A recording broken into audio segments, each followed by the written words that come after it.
Siz ham hafta kunlarini 85% o'zbekistonliklar kabi ikki xil ustunga bo'lib tasavvur qilsangiz kerak. Birinchi ustunda dushanba, seshanba, chorshanba, ikkinchi ustunda payshanba, juma, shanba ko'rinishida. Nega ko'pchilik hafta kunlarini aynan shu tartibda tasavvur qilganligini, tasavvur qilishini sababini hech o'ylanib ko'rganmisiz? Buning asosiy sababi biz maktablarda ishlatadigan kundaliklardir. Biz 11 yil davomida har kuni maktabimizda aynan shunday shakldagi kundalik ishlatganligimiz sababi miyamiz ham shu shaklni o'ziga namuna sifatida saqlab qolgan.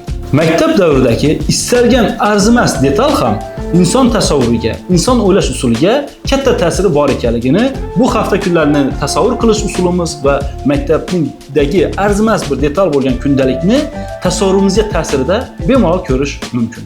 Biz Amon School jamoasi ideal maktab g'oyasi ustida ishlab boshlaganimizdan buyon har qanday mayda detallarga ham alohida e'tibor berishga harakat qildik. Va aynan o'sha detallardan biri bu maktabda ishlatadigan kundaligimizdir.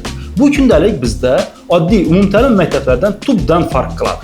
Keling, o'sha kundaligimiz bo'yicha bugun obzor video ko'rib o'tsak. Bu kundaligimiz oddiy maktablarda ishlatiladigan, faqat baholarni qayd qilib borish uchun mo'ljallangan daftarlardan emas, balki biz uchun juda ko'plab funksiyalarni o'zida mujassamlashgan instrument sifatida qaraladi. Kundaligimizning birinchi vazifasi bu biz uchun odatlar trekkeri, ya'ni habits tracker. Bizlarda odatlar jadvali bor. Shuni kundaligimiz vositasida kuzatamiz. Ikkinchisi, bu kundaligimizning asosiy vazifalaridan birisi gamifikatsiya va ball tizimini hisoblash instrumentidir. Uchinchisi, bolalarning dunyo qarashini kengaytirishga mo'ljallangan modullardagi darslarning ham nazorati aynan mana shu kundaliklarda bo'ladi. Demak, kundaligimizning birinchi kuni kun hikmati bilan boshlanadi. Har qanday kundaligimizning birinchi kuni kun hikmatidan boshlanadi. Sharqiy va g'arbiy olimlarning har biridan bitta iqtibos olishga harakat qilamiz.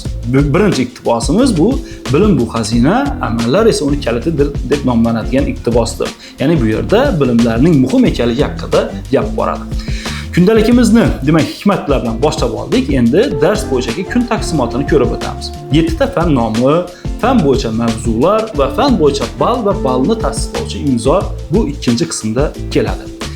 Endi uyda bajariladigan ishlar bor. Ya'ni har bir inson o'laroq kuniga maqsadlar qo'yadi. Bizning o'quvchilarimiz ham uyda bajaradigan vazifalar qismiga o'zi uchun maqsadlar qo'yadi.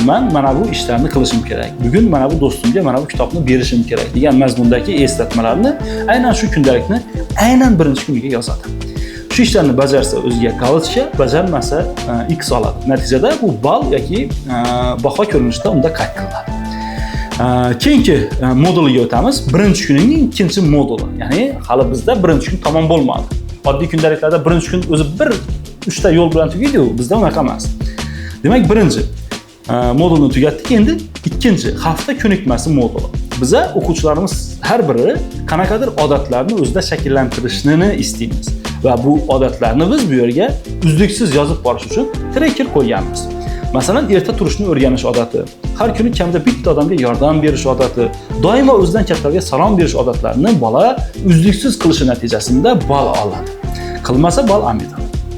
Undan keyingi modulimiz bu kun davlati. Bu qismda biza bolani dunyo qarashi kengayishini istaymiz. Shuning uchun har nimada har kun bitta davlatni o'rganadi. Davlatlar tamom bo'lgandan keyin shaharlar tamom bo'lgandan keyin kompaniyalarga o'tish mumkin bo'ladi. Masalan, O'zbekiston degan davlatni, ya'ni o'zimizning yurtimizdan boshladik. Yaponiya, AQSh har xil davlatlarga bolalar mana shu modulda sayohat qiladi. Bu yerda asosiy bolalarni fikrlashidagi muhim jihat asosiy statistik ma'lumotlarga diqqat qaratish.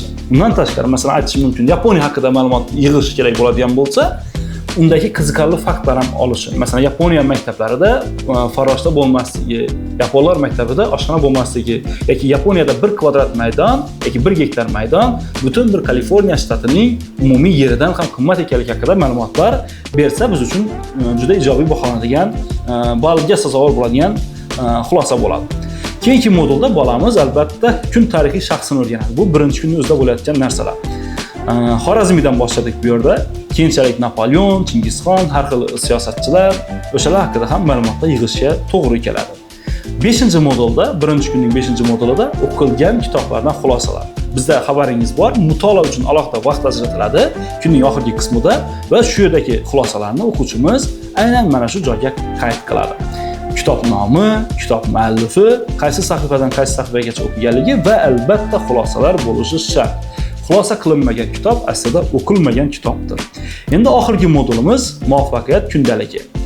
Bu modulimiz bolalarda ruhiyat baland bo'lish uchun qo'yilgan modul. Chechenlar kabi ularda ham ruhi baland bo'lishi kerak. O'sha uchun aynan muvaffaqiyat kundaligi degan qismni ham qo'shdik. Bunda o'quvchi bugun nimaga erishdim yoki nimalardan minnatdorman degan o'zining kunidagi asosiy pozitiv energiya berishi mumkin bo'lgan voqealarga, hodisalarga diqqat qiladi. Uning miyasi avtomat shaklida o'zining kunidagi eng zo'r joylarini highlighter qilib qo'yadi. Natijada bolamiz o'zining ayblari bilan emas, balki o'zining yutuqlari bilan o'sadi. Bu esa uning ruhiyatiga ijobiy ta'sir qiladi. Har qanday lider bu o'ziga ishongan odam bo'lganligi uchun bu modul bizlar uchun ham o'ta muhim hisoblanadi.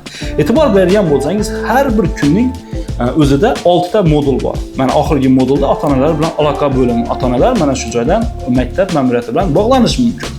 Va undan tashqari har bir modul izida ball va baholash tizimi bor. O'sha ball va baholash tizimi yig'ilib bizdagi gamifikatsiyaga sabab bo'ladi. Buning o'zi esa endi katta mavzu. Gamifikatsiya nima? Gamifikatsiyani qanday tartibda o'tkazamiz bu keyingi videolarda. Lekin biroz bu haqida ham hozir to'xtalib o'tishim mumkin. Ya'ni sinfdagi eng ko'p ball olgan o'quvchiga qandaydir bir mukofotlar bor. Biz buni stipendiya deb ataymiz. Keling, buni keyingi videoga qoldiraman.